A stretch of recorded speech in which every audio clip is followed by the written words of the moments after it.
E nós que inventamos de fazer uma fogueira na casa da minha mãe. A confusão já começou desde o início, quando precisou de terra para não pegar no asfalto. Mesmo assim, nós estávamos tentando, hein? Pelo amor de Deus. Pequenininho, vai botando. E tu não vai usar depois, não? Ele não tá ajudando em nada, Maurício. Eu não sei fazer. Eu chamei você por isso. Tá muito baixa, eu acho que tu fez ela muito larga. Eu falei. A melhor parte é nós nos entendendo muito bem. Sim. Não nada não, tem muita lenha. Mas eu não, se não pega nos fios, Tem muita lenha, gente. Que mãe vai pegar nos fios, então tem que ser baixo. Tem que ser baixa. É, tem que ser baixo aqui, é pro fogo se espalhar, né? Pra ficar...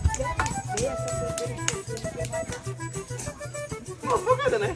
Em cima da porta, porque vai ter a Aí, quem sabe a senhora, com uma cervejinha, amanhã a senhora se manda com esse Natal na fogueira.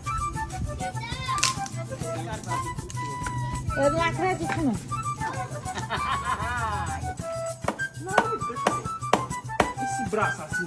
Aí, segura aí, tudo. Segura. Vai te machucar. Vai desmanchar a fogueira. Vai desmanchar a fogueira, sabe não? Mexe pra Deus, Deus.